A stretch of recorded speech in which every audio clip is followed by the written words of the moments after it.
Okay, first question I have is, of course, can you talk about the questions he wouldn't answer?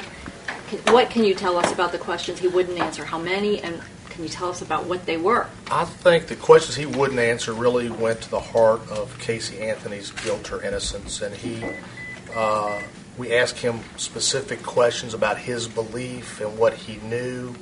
And he was instructed by his attorney not to answer those questions. They certified those questions. We're going to go down to, because we believe those questions are going to be answered someday. We certified those questions. We agreed that we did not terminate the deposition today. We simply suspended it, and his lawyer agreed with that. So we will be back. John, let me add one thing on that. The reason those questions are asked, we're not in here grandstanding. Those questions are dead relevant to our case because truth or falsity is at the heart of a defamation case. And if someone else did this, not our client, it proves it was false and proves our case. So it goes to the heart of our case. We're not just sniffing around because we're curious. How many questions did you have to certify? I think we don't certify any. He 4 or 5.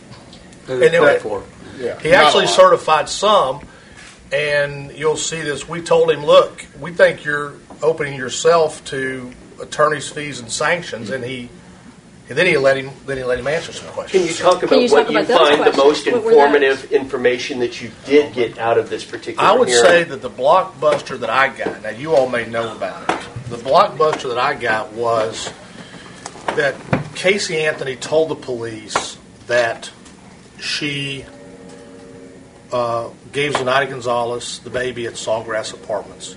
Lee told us today that he met with her when she came home from jail. It was just the two of them. And that she told him that she had lied to the police, and that the reason she lied to the police was because Zenaida Gonzalez had threatened her life, threatened her child's life, threatened Lee Anthony's life and her parents, and that what actually happened was that she met Zenaida Gonzalez at Blanchard Park, and at Blanchard Park, Zenaida Gonzalez, without a gun, without anything, took the baby, walked away, grabbed her arm forcefully, and to me, the thing that I didn't understand is, as powerful as that would be, we asked him, did you immediately go tell the police, look, this is what really happened? And he said no, and he never has. And we asked him if his parents ever have. He says no, and they never have. And we said, well, look, if that's what really happened, isn't that exactly where you'd go first? And he goes, well, I just assumed the police may have had that information. Do you also? So that was troubling for us. Do you also think he just didn't believe it? We asked him. We spent a lot of time asking him what he believed. He says to us at the very beginning, I believe everything my sister tells me.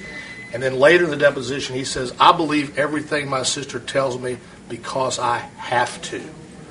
And I said, there's a big difference between have to and do. Did he elaborate? Did he say?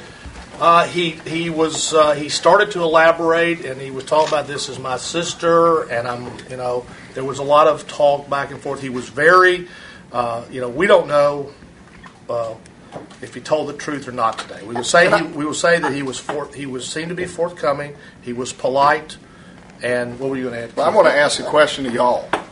Is this Blanchard Park story new to you? No. Because it's significant that we've been told. It's not significant. It's not new to me, but what's significant? It's not the Blanchard Park's not significant. What's significant is you're sitting there in August. Your sister tells you a whole new story.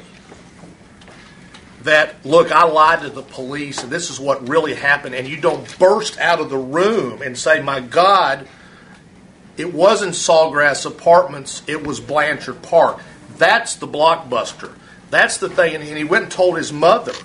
And I said, didn't your mother say, we've got to go call the police? No. And very matter of fact, how did they react? They didn't react. So Blanchard Park's not the blockbuster today. The blockbuster today is she gets out of jail. She tells him the truth for the first time. He's the first person to hear about it.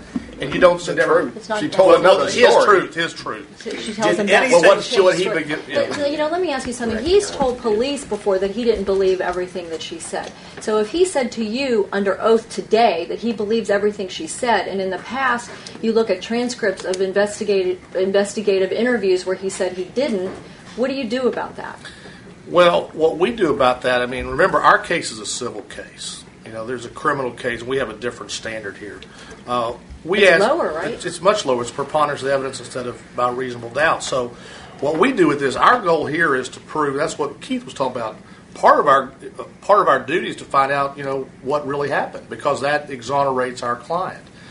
And so, look, we ask him, isn't it true that you've told law enforcement that if you could just get her in the room, just the two of you could get her to tell the whole truth? He said, yes.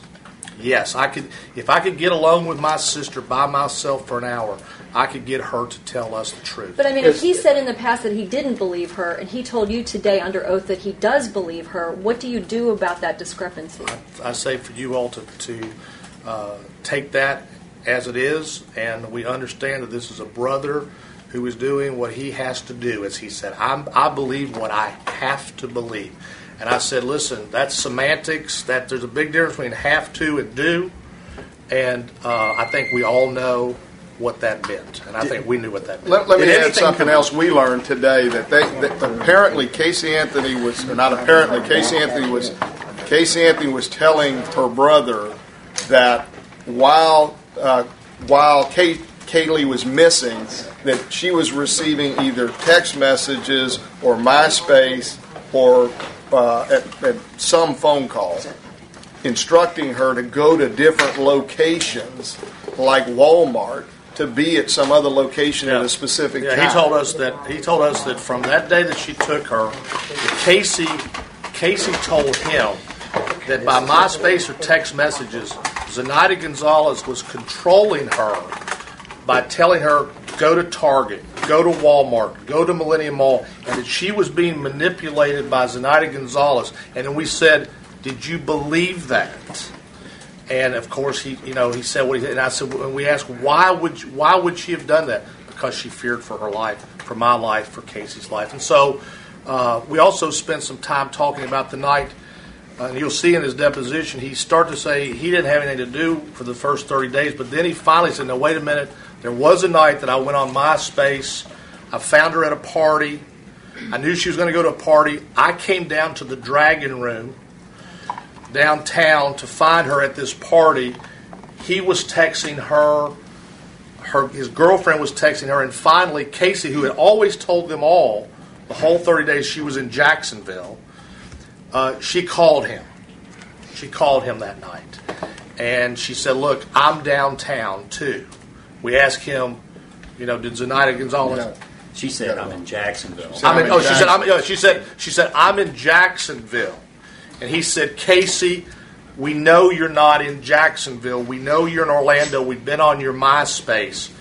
And it turned out, where was she? She was somewhere up the street here on Orange Avenue partying. He stayed out till, he said, 3 or 4 in the morning looking for her. And we asked, did she claim that Zenaida made her go to the bar that night? And he said, I don't know. He didn't know if that was part of it. Let me add one thing, so it doesn't get lost in this thing. We're here for Zenaida Gonzalez, and one thing came out of here was a huge step in the direction of clearing her name. He says, through all of this Zenaida Gonzalez stuff, it ain't that Zenaida Gonzalez. So, hallelujah, we've taken one giant step in the right direction for our client through all these other convoluted stories that are being told. But did anything come out in this suggesting that Casey tried to frame this Zenaida for everything that happened? I think that puzzle is being pieced together, and that puzzle and those pieces all lead to Sawgrass Apartments. And we did, yes, get some information today that gave us a few more pieces to that puzzle, because at the end of the day, we believe that the way this direction is taking us is to Sawgrass Apartments and to this and our Zenaida Gonzalez. What were those